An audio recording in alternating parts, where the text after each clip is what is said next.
Pujian ini merupakan kerinduan kami ya Bapak, karena kami sadar betul di tengah dunia yang semakin jahat ini, kami tidak berani dan kami memang tidak bisa berjalan sendiri. Oleh sebab itu satu permintaan kami ya Bapak, jaga kami agar kami tetap hidup di dalam kebenaran-Mu. Karena kami percaya bagi Engkau tidak ada yang mustahil. Kami bersyukur kalau pagi ini boleh hadir bersama di bait-Mu, memuji, mengagungkan Engkau. Kami percaya apa yang kami persembahkan kepadamu boleh menyukakan hatimu, sehingga Engkau hadir di tengah-tengah kami. Bapa, sungguh kami butuh firman-Mu.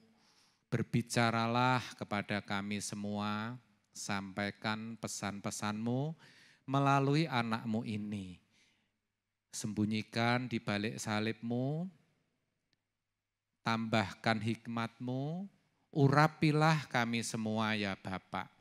Sehingga kami boleh menerima, kami boleh mengerti, bahkan hidup di dalam firman-Mu.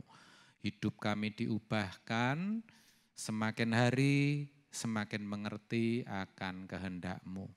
Terima kasih, berbicaralah, kami siap menyambut firman-Mu hanya di dalam nama Yesus. Amin, amin, amin. Silahkan duduk Bapak Ibu Saudara yang dikasihi Tuhan. Bulan ini masih dalam tema terkait dengan Roh Kudus, Saudara.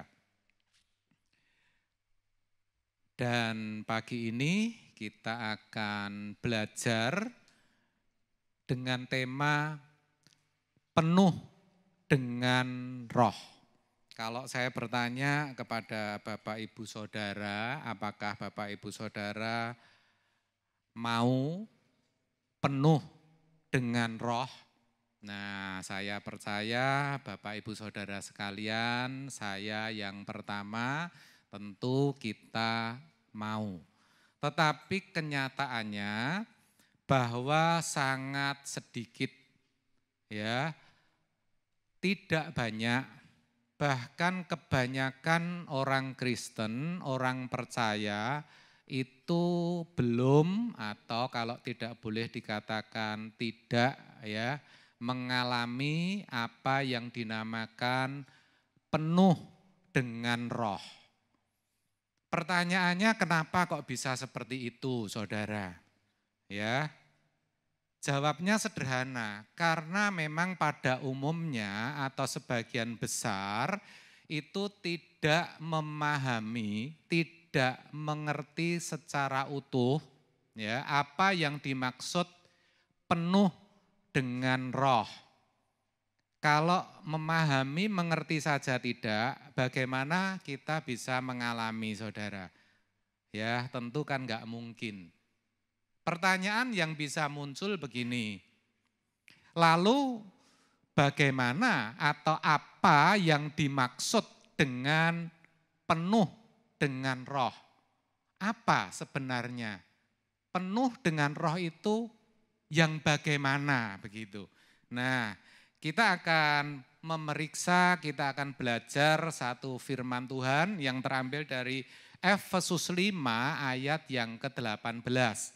Di mana dalam ayat ini dituliskan begini, dan janganlah kamu mabuk oleh anggur, karena anggur menimbulkan hawa nafsu, tetapi hendaklah kamu penuh dengan Roh.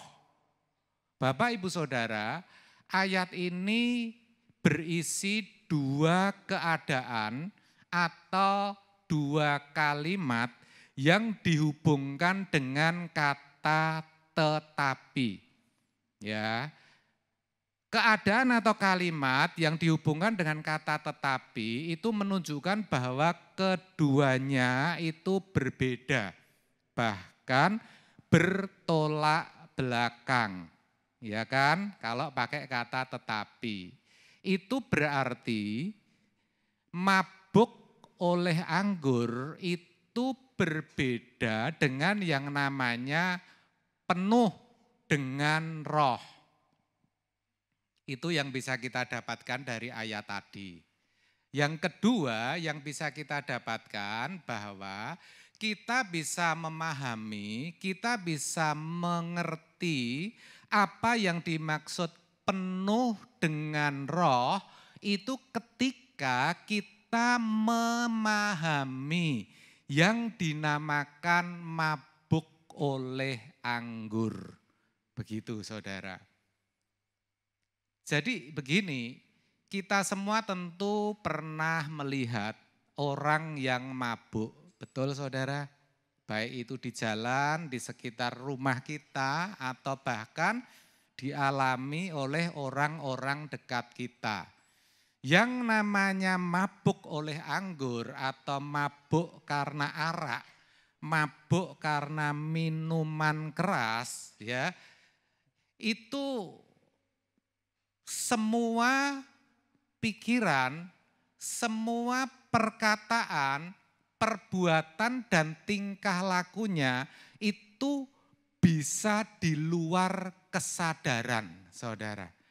Kata-katanya bisa memaki-maki, jorok, kotor, tidak senonoh, bahkan tidak sopan. Betul ya? Yang tadinya itu penakut jadi pemberani. Berani itu untuk melukai orang dengan parang. Bahkan berani sampai membunuh, tega membunuh. Walaupun kepada orang dekat, orang yang dikasih, apalagi orang yang dibencinya. Saudara, tidak malu walaupun kita sering lihat di antara mereka telanjang dada, telanjang seluruh tubuhnya. Enggak malu saudara. Jalannya bagaimana saudara? Enggak bisa tegap saudara, sempoyongan. Ya, itu semua karena pengaruh, itu semua karena reaksi daripada minuman keras. Ya, pengaruh daripada anggur yang memabukkan, yang menimbulkan, ayat tadi mengatakan apa? Hawa nafsu, saudara. Jadi apa yang diperbuatnya, apa yang diperkatakannya, itu sejatinya bukan kemauannya. Bukan yang menjadi kehendaknya sendiri. Bukan saudara, tetapi karena tubuh dan dirinya itu sudah dikendalikan, sudah dikuasai oleh yang namanya anggur atau arak, bolehlah begitu. Saudara ngerti yang saya maksudkan? Amin. Ya. Bahkan yang namanya reaksi atau pengaruh daripada anggur itu akan sangat cepat. Apalagi kalau minumnya dalam jumlah banyak dengan kadar alkohol yang tinggi. Ya, kalau yang tidak terbiasa alkohol 4% itu sudah naik di sini saudara. Apalagi yang 35%, langsung pusing. Minumnya banyak lagi, langsung sempoyongan saudara. Betul saudara? Seperti itu. Tentu saya percaya Tuhan tidak menghendaki hal yang demikian bagi kita. Tetapi jelas ayat tadi mengatakan bahwa Tuhan lebih suka kita itu hidup penuh dengan roh. Makanya dikatakan tetapi hendaklah kamu penuh dengan roh. Artinya apa?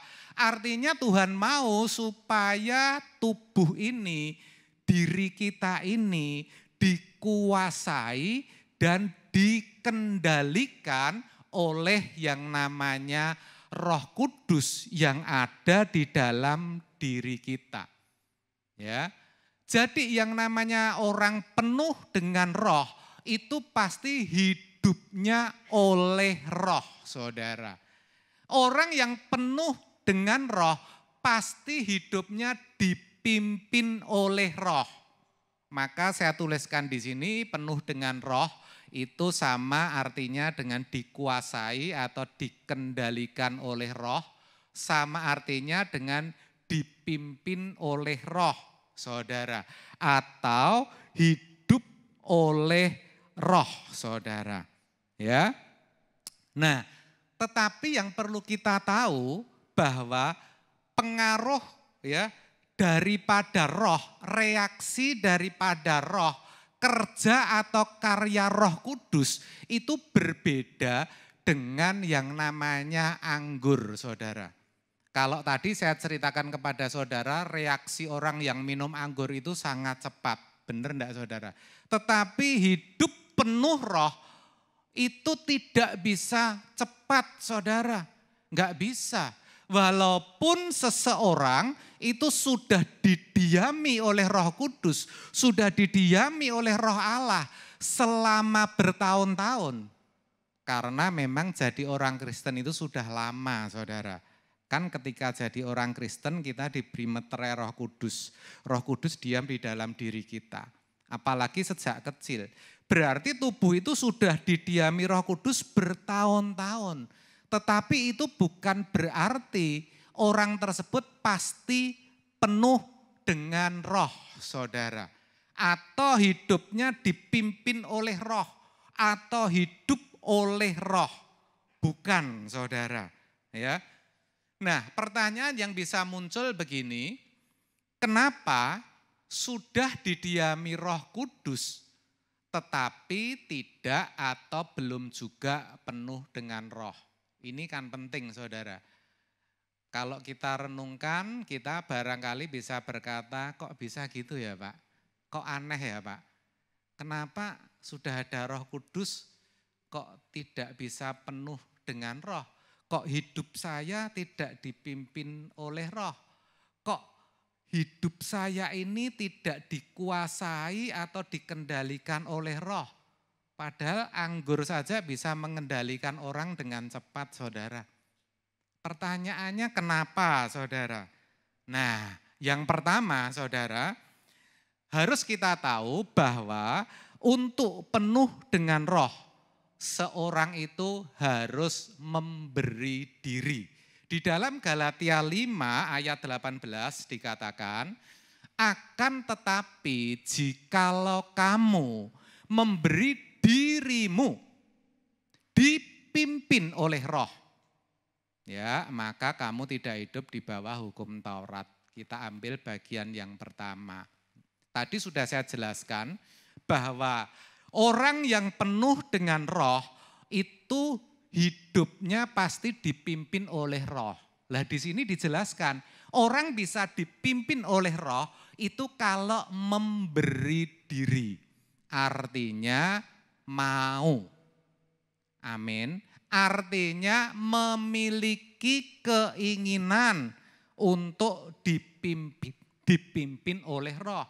Memiliki kerinduan yang kuat untuk penuh dengan roh. Bagaimana Pak kalau tidak? Nah kalau tidak tentu orang itu tidak bisa mengalami yang namanya penuh dengan roh. Tetapi Pak, Roh Kudus itu kan Roh Allah sendiri. Oh betul. Ya. Tetapi Roh Kudus itu kan punya otoritas setara dengan Bapa. Oh betul, tidak salah saudara. Benar, Roh Kudus juga memiliki kehendak saudara. Tetapi Roh Kudus tidak akan memaksakan kehendaknya kepada kita. Selama kita tidak memberi diri, selama kita tidak ingin untuk dipenuhi oleh roh, maka Roh Kudus menghargai yang namanya kehendak bebas yang ada di dalam diri kita. Amin, saudara. Saudara bisa ngerti, kita hidup itu kan pilihan karena diberikan kehendak bebas. Ya, Roh Kudus gak bisa maksa, begitu saudara. Nah, sayangnya kalau kita kita merenungkan akan hal ini, itu kebanyakan orang percaya, orang Kristen itu sedikit sekali yang punya kerinduan, yang punya keinginan, yang memberi dirinya untuk dipimpin oleh Roh, saudara. Sedikit sekali, walaupun itu pelayan Tuhan, walaupun itu aktivis, walaupun itu hamba Tuhan.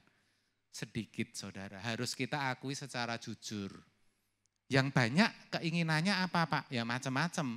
Kalau hamba Tuhan inginnya jemaatnya banyak, gerejanya besar. Betul kan, saudara? Nah, kalau jemaat keinginannya apa? Ya macam-macam. Punya keluarga yang utuh dan lengkap. Ya kan? Bisa jadi orang yang dihormati. Ya kan? Bisa memperoleh kedudukan, pangkat, jabatan. Itu keinginannya yang utama. Begitu besarnya keinginan itu sehingga sampai menjadi yang namanya ambition, ambisi. Ambisi itu sudah di atas keinginan, saudara. Namanya ambisi itu harus. Namanya ambisi itu kalau tidak dicapai enggak boleh. Begitu. Nah, itu yang jadi beban bagi hidup saudara dan saya. Kita jadi terbeban. Selain itu, ya, kita tidak mungkin akan memberi diri untuk dipimpin oleh Roh. Akibatnya apa? Enggak pernah mengalami yang namanya penuh dengan Roh. Padahal itu yang dikehendaki Tuhan. Sekali lagi ayat tadi mengatakan Efesus 5 ayat 18, tetapi hendaklah kamu penuh dengan Roh. Nah, pertanyaannya kita sering mendengarkan firman ini, kita tahu betul, tetapi kita enggak pernah serius, kita enggak pernah sungguh-sungguh ya memperkarakannya. Sayang sekali Bapak Ibu Saudara. Itu yang pertama, saudara.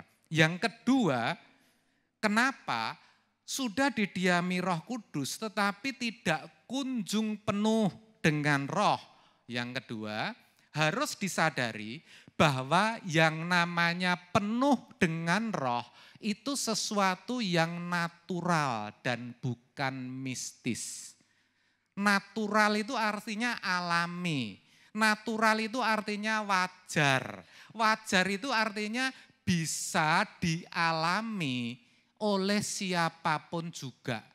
Bukan oleh orang-orang tertentu saja, tapi siapapun juga itu bisa mengalami, saudara. Ya, bukan sesuatu yang mistis, sesuatu yang bisa diberikan secara supranatural begitu. Bukan, saudara. Ya, juga merupakan proses. Jadi penuh dengan Roh itu proses, katakan proses. Ya, juga bukan proses yang pendek, tetapi proses dengan tahapan-tahapan yang panjang, saudara. Seumur hidup kita. Bukannya sesuatu yang otomatis. Sudah pernah saya sampaikan yang namanya otomatis itu berbanding lurus dengan kekristenan kita. Kalau sudah Kristen ya 5 tahun, 10 tahun atau sejak lahir maka pasti penuh dengan Roh. Itu kan otomatis. Enggak begitu. Enggak seperti sekolah ya. Kalau sudah kelas 6 lulus pasti nanti jadi SMP. Itu kan otomatis, saudara. Ini enggak begitu. Ya, penuh dengan Roh itu merupakan proses bertahap yang panjang yang harus kita perjuangkan, yang harus kita lalui, saudara. Ini harus kita mengerti dengan baik. Amin. Nah, barangkali Bapak Ibu Saudara akan berkata begini, tetapi Pak, kan kalau enggak salah pernah itu saya dengar, saya baca bahwa murid-murid Tuhan Yesus itu penuh dengan Roh itu tiba-tiba loh Pak, seketika. Oh betul, betul itu pernah ada. Bahkan dicatat di Kisah Para Rasul 2 ayat 4. Ya, di mana dikatakan begini, maka penuhlah mereka dengan Roh Kudus. Jelas ya kalimatnya, penuhlah mereka dengan Roh Kudus. Lalu mereka mulai berkata-kata dalam bahasa-bahasa lain seperti yang diberikan oleh Roh itu kepada mereka untuk mengatakannya. Bapak Ibu Saudara harus ngerti bahwa ayat ini itu kejadian di loteng Yerusalem yang dialami oleh para murid Yesus, yang dialami oleh para rasul waktu itu dalam peristiwa Pentakosta. Katakan amin. Ya, waktu itu Roh Kudus itu baru dituangkan, baru dicurahkan untuk yang pertama kalinya, Saudara. Nah, itu case khusus ya. Itu khusus, Saudara. Makanya dinamakan peristiwa Pentakosta. Dan Tuhan memang menghendaki demikian. Bahkan Tuhan menyeting supaya peristiwa Pentakosta itu menjadi peristiwa yang spektakuler, yang heboh, ya, yang luar biasa. Sehingga pada waktu itu kita lihat seperti nyala api melayang-layang, ya. Sebelumnya ada tiupan hembusan angin yang keras, ya. Tiba-tiba lidah api, ya, itu turun ke atas para murid, ya. Maka dikatakan penuhlah mereka dengan Roh Kudus. Kenapa Tuhan menyeting? Kenapa Tuhan melakukan itu semua, Saudara? Ya. Alasannya karena untuk menggenapi nubuatan Nabi Yoel. Dengan kata lain supaya apa yang sudah dinubuatkan oleh Nabi Yoel, apa yang sudah difirmankan sebelumnya itu bisa tergenapi. Yaitu di dalam Yoel 2 ayat yang ke-28. Jelas dikatakan, kemudian daripada itu akan terjadi bahwa aku, yaitu Tuhan, akan mencurahkan rohku ke atas semua manusia. Maka anak-anakmu laki-laki dan perempuan akan bernubuat, ya. Orang-orangmu yang tua akan mendapat mimpi, teruna-terunamu akan mendapat penglihatan-penglihatan.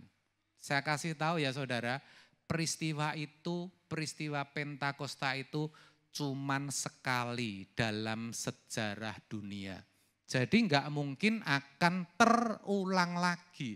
Itu sifatnya cuman temporer, sementara. Ketika ada nyala seperti lidah api turun ke atas para murid, itu setelah itu Alkitab mencatat enggak pernah terjadi lagi, Saudara.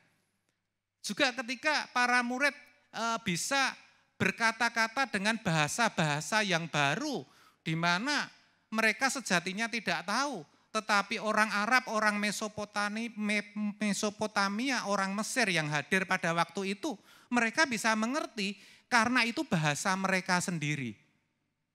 Ngerti Saudara ya? Itu tidak akan pernah terjadi lagi. Setelah itu enggak ada ceritanya di Kisah Para Rasul. Cuman itu Saudara. Ya. Kalau sekarang Pak, ya enggak mungkin terjadi. Loh kok bisa Pak? Lah karena Roh Kudus sudah diberikan kepada kita. Cara Tuhan memberikan Roh Kudus berbeda. Kalau itu kan pertama kali dicurahkan Saudara.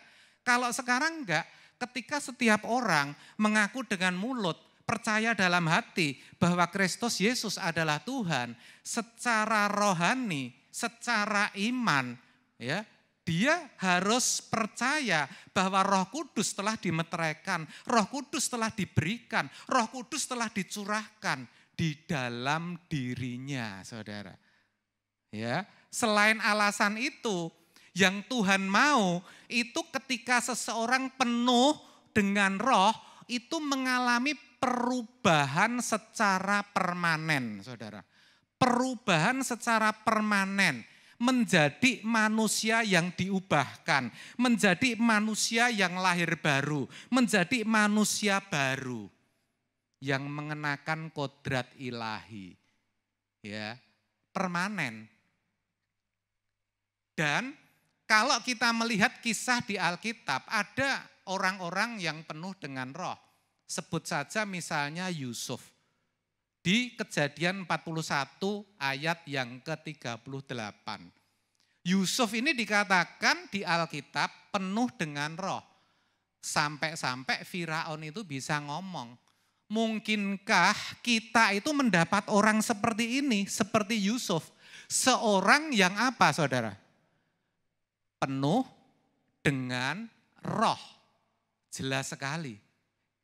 Mungkinkah kita mendapat orang seperti ini? Berarti orang yang penuh dengan roh itu tidak banyak.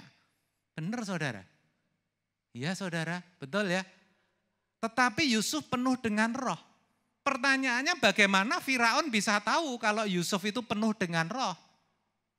Kalau saudara membaca di dalam ayat berikutnya, yaitu ayat yang ke-39, tidak saya tulis di situ, saya bacakan. Kata Firaun kepada Yusuf, oleh karena Allah telah memberitahukan semuanya ini kepadamu, tidaklah ada orang yang demikian berakal budi dan bijaksana seperti engkau. Jadi salah satu ciri, salah satu tanda bahwa seseorang itu penuh dengan roh, orang itu pasti berakal budi saudara. Berakal budi dan juga bijaksana. Yang ngerti katakan amin. Maka seperti saya katakan di awal tadi, yang namanya penuh dengan roh itu sesuatu yang natural, yang alami, yang bisa dialami oleh siapapun juga. Amin. Tetapi itu proses. Itu tidak bisa seketika. Itu proses saudara. Ya. Jadi kalau ayat ini mengatakan bahwa Yusuf itu penuh dengan roh, itu bukan seketika, serta-merta ketika dia bertemu Firaun, lalu ujuk-ujuk jadi penuh dengan roh. Enggak saudara. Kenapa pertanyaannya Yusuf bisa penuh dengan roh? Karena sejak mudanya Yusuf itu sudah memberi diri. Poin pertama tadi, sudah menginginkan dipimpin oleh roh. Amin. Yusuf begitu mengasihi Allah. Sampai-sampai di Alkitab itu dicatat, ia membenci kejahatan, saudara. Bukti bahwa mengasihi Allah itu pasti membenci kejahatan, tidak melakukan kejahatan. Pertanyaannya, kalau saudara mau mengawali proses penuh dengan roh, hilangkan dulu minimal pikiran-pikiran yang apa? Jahat, saudara. Betul saudara? Hati-hati di dalam ini yang jahat, saudara.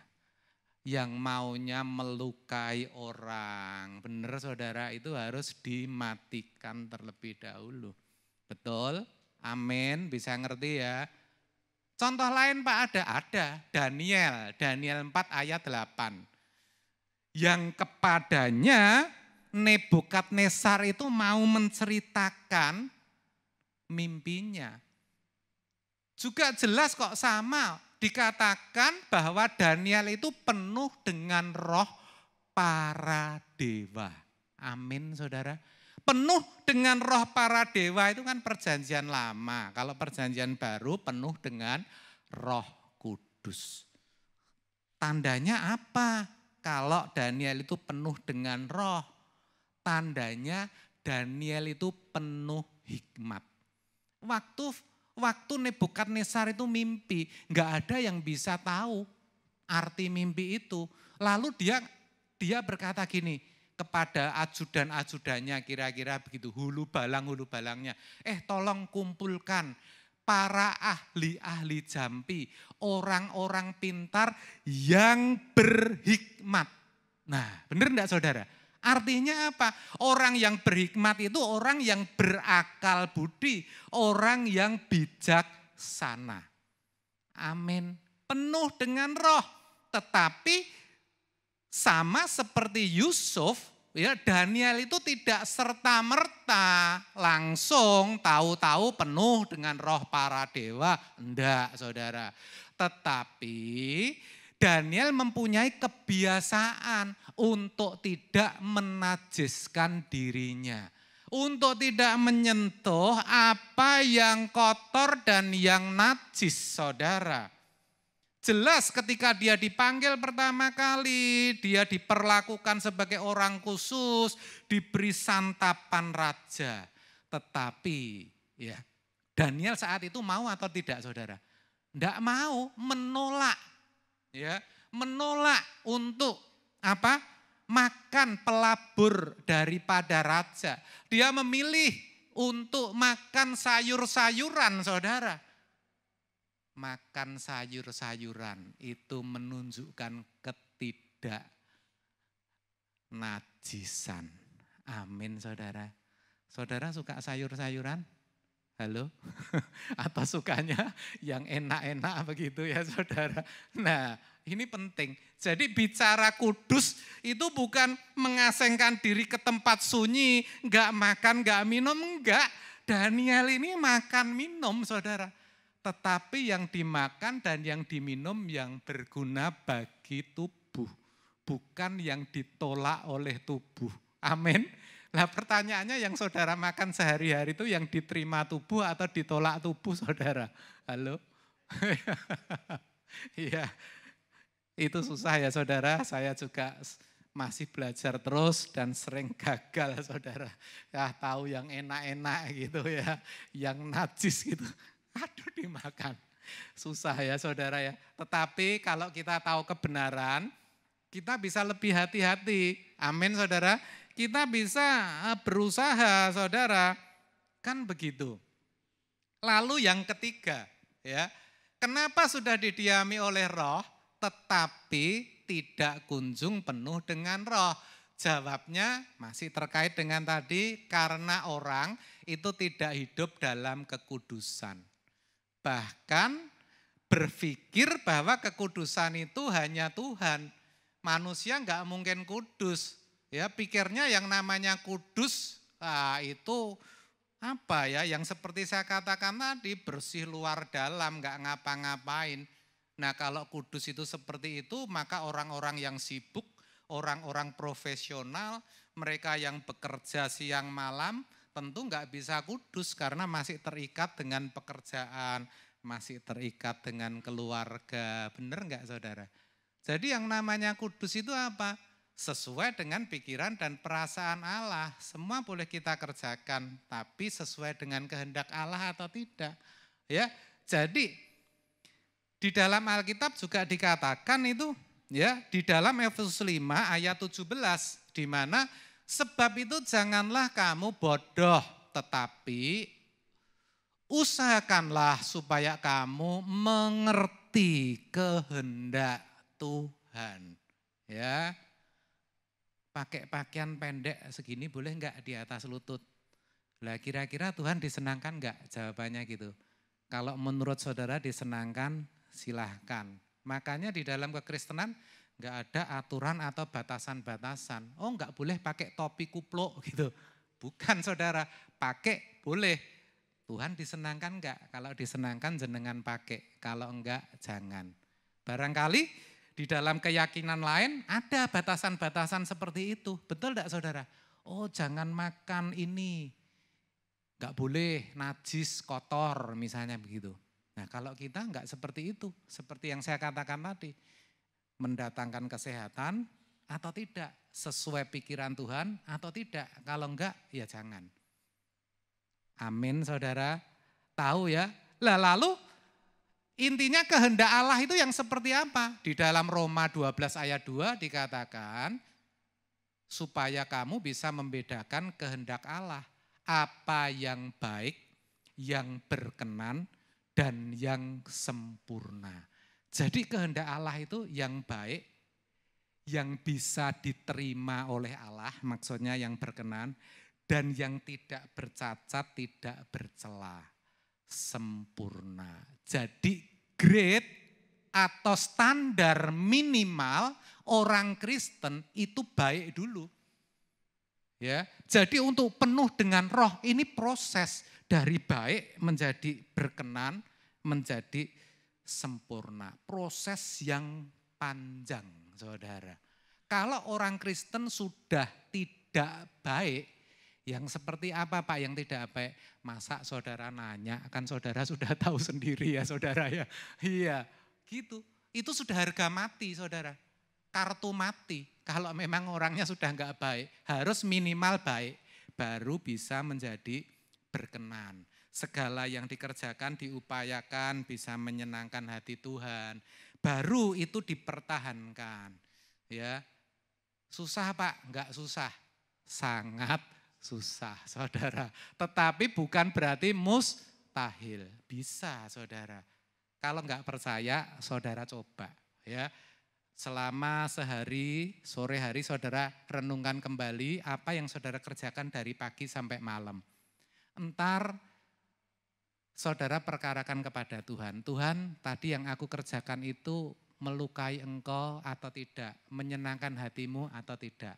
Maka satu hari nanti saudara akan menemukan bahwa sepanjang hari itu saudara hidup tidak bercacat dan tidak bercela. Ternyata kok aku bisa melalui menyukakan hati Tuhan, bisa.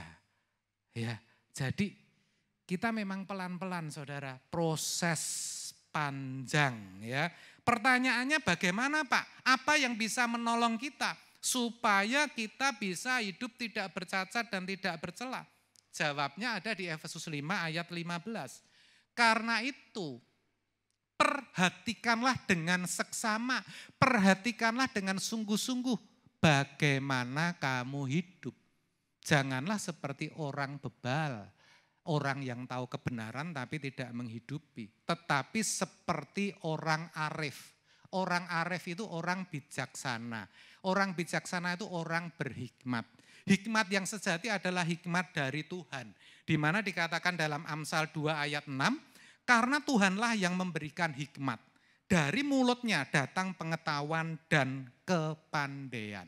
Itulah sebabnya kita selalu memohon hikmat kepada Tuhan.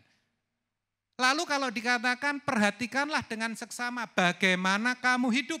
Bagaimana kamu hidup. Dalam teks aslinya itu dituliskan dengan gini, bagaimana kamu berkebiasaan hidup. Kebiasaanmu itu seperti apa? Maksudnya begitu, diminta untuk memperhatikan. Lah selama ini kita perhatikan itu enggak saudara? Misalnya apa Pak? Ya misalnya ketika kita mengalami kegagalan. Gagal dalam hal usaha kita. Bisa jadi kan gagal dalam studi, meraih karir, ya, gagal dalam keuangan misalnya bisa saja terjadi. Ketika kita itu diperlakukan kasar, ketika kita itu diperlakukan tidak adil, diremehkan, tidak dianggap saudara, itu menyakitkan loh saudara, ya, dipermalukan di depan umum, ya. Bagaimana kebiasaan kita bereaksi kalau hal itu terjadi, ya? Apalagi saudara, ya, ketika kita kehilangan itu bisa kehilangan pekerjaan karena dipecat, kehilangan pelayanan karena diberhentikan, kehilangan kesehatan karena divonis tidak ada obatnya dan lain sebagainya. Sikap kita bagaimana? Apakah kita menganggap itu satu malapetaka yang akan mengakhiri, menghancurkan hidup kita selamanya? Apakah kita menyalahkan Tuhan? Apakah kita kecewa? Apakah kita marah? Ya, kita perhatikan sikap atau kebiasaan hidup kita. Ataukah kita bisa menerima itu semua dan kita bisa memahami itu bagian dari proses yang Tuhan izinkan dalam hidup kita. Di mana justru melalui peristiwa-peristiwa itu Tuhan sedang membela kita supaya kita tidak binasa. Ataukah kita bisa juga memahami bahwa di dalam kesemuanya itu tersimpan berkat kekal. Apakah ketika kita mengalami itu semua, kita itu masih ada damai sejahtera, kita masih bisa sukacita, atau kita ngrantes mengasihani diri kita sendiri? Ya, karena kehilangan sesuatu yang sangat berarti dalam hidup kita. Ya, ketika kita terus-menerus dikecewakan, ketika kita terus-menerus disakiti, saudara, apakah kita itu membalas ataukah kita mengampuni, saudara? Kebiasaan kita. Atau bahkan kita menyimpan dendam. Kita nggak bisa lagi untuk menerima orang itu. Karena menurut kita sudah mengampuni beberapa kali, bahkan berkali-kali tetap tidak berubah. Ya, nah, itu kebiasaan-kebiasaan hidup yang harus kita perhatikan. Ataukah kalau kita mungkin dijahatin, ya kita itu membalas atau kita diam karena kita percaya bahwa ada pengadilan Allah yang akan kelak menghakimi kita semua. Nah, itu perlu kita perhatikan Bapak Ibu Saudara, ya. Supaya apa? Supaya kita bisa masuk ke dalam proses penuh dengan Roh. Dan ketika nanti kedatangan Tuhan yang kedua kali, kita ada di dalam proses itu. Kita dalam proses penuh dengan Roh. Karena hidup kita sudah dipimpin oleh Roh, maka kita akan beroleh upah, saudara. Kelak kita akan bertemu muka dengan Tuhan Yesus dan memerintah bersama Dia di surga. Itulah kerinduan kita masing-masing. Tetapi ingat, itu harus diperjuangkan ketika masih ada kesempatan, ketika kita masih hidup di bumi ini. Untuk senantiasa hidup di dalam rencananya, menjadi sahabat Dia. Amin. Tuhan Yesus memberkati. Kita akan pujikan satu pujian. Tuhan perkenankan aku.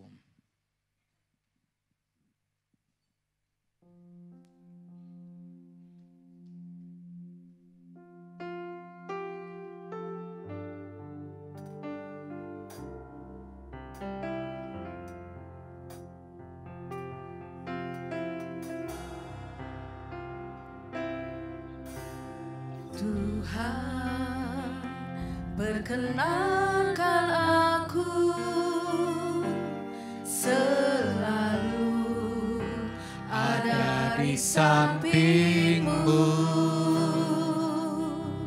Sejak ku hidup di bumi sampai di keabadian, ku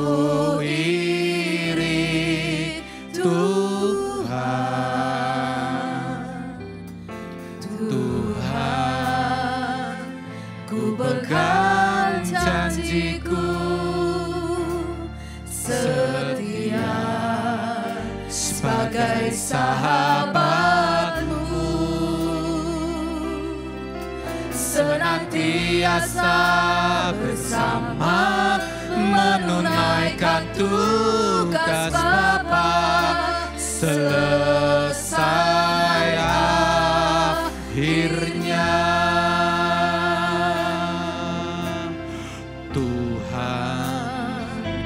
Perkenankan aku selalu ada di samping-Mu.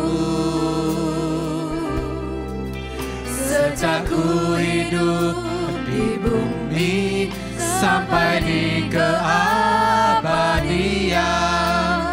ku iring Tuhan.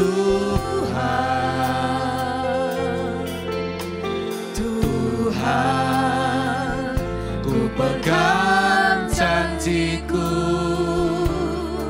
setia sebagai sahabat-Mu, senantiasa bersama menunaikan tugas Bapa selesai akhirnya.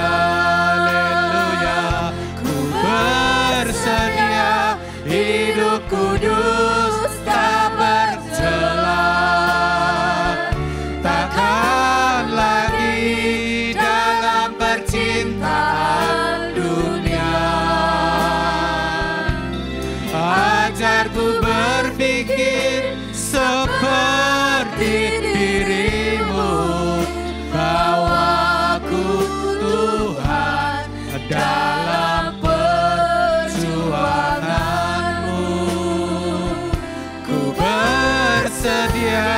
hidup kudus tak bercela. bangkit berdoa. Lagi dalam percintaan dunia, ajarku berpikir seperti dirimu, bawaku Tuhan dalam. Yang putra saja, yang laki-laki mujikan refnya, yang perempuan berdoa.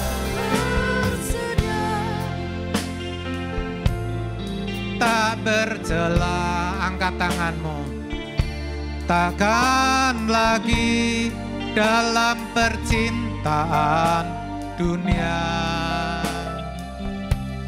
ajarku berpikir seperti dirimu, bawaku Tuhan dan.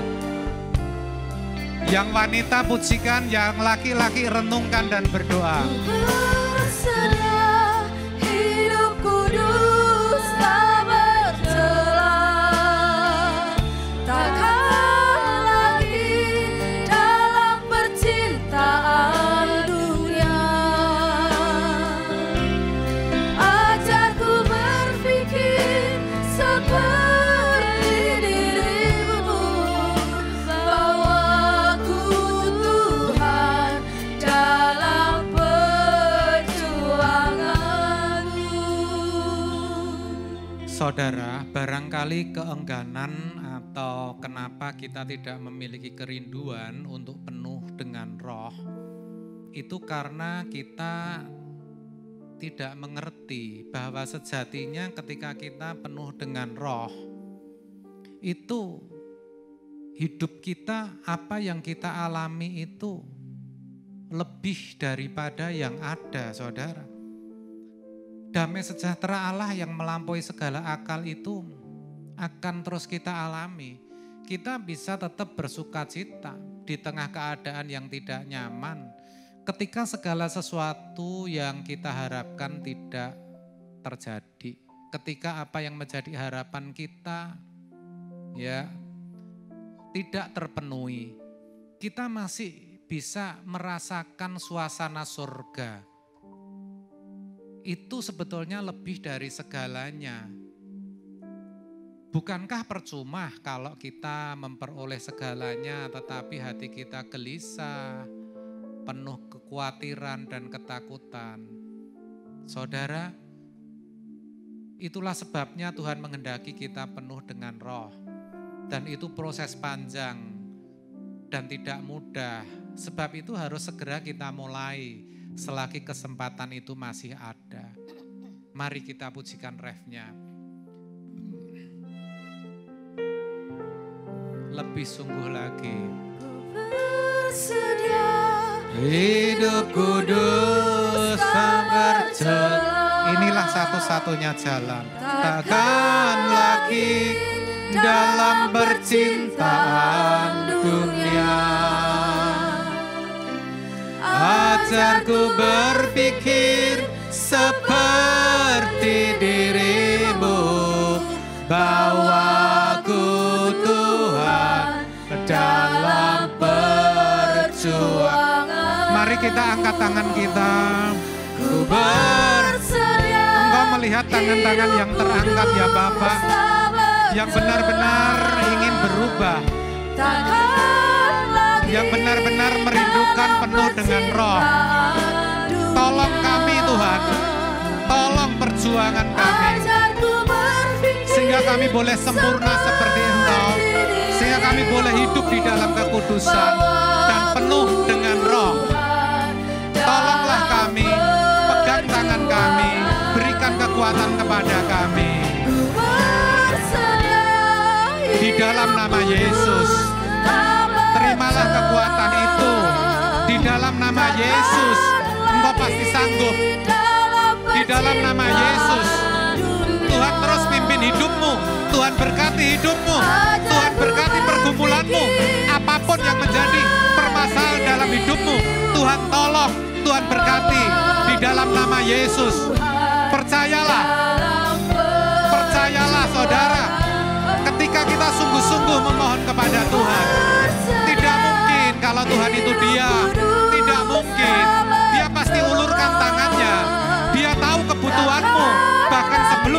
memintanya dengan sungguh hati, dengan tulus hati.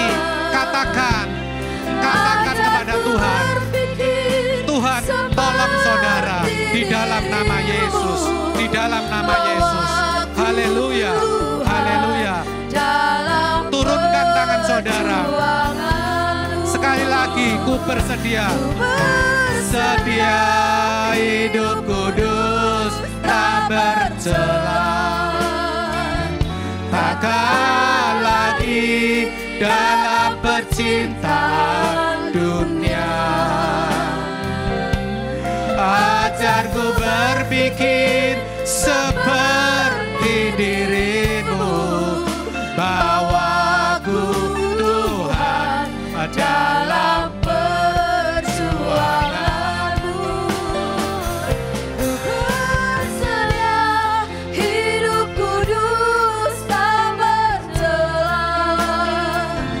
Takkan lagi dalam percintaan dunia. Ajarku berpikir seperti dirimu, bawaku Tuhan dalam perjuanganmu, bawaku Tuhan dalam perjuanganmu, bawaku Tuhan dalam perjuanganmu. Kita beri kemuliaan untuk Tuhan kita. Haleluya, haleluya, haleluya. Terima kasih Tuhan buat karyamu yang luar biasa saat pagi hari ini Bapa. Engkau membukakan rahasia firman-Mu kepada kami Tuhan, supaya kami penuh dengan roh-Mu Tuhan, yaitu dengan cara kami mau memberi diri kami dipimpin oleh Roh Kudus Tuhan. Dan biarlah Tuhan kami mau berjuang melalui proses yang panjang Tuhan, dan biarlah kami bisa hidup dalam kekudusan, dimulai dari hidup baik Tuhan.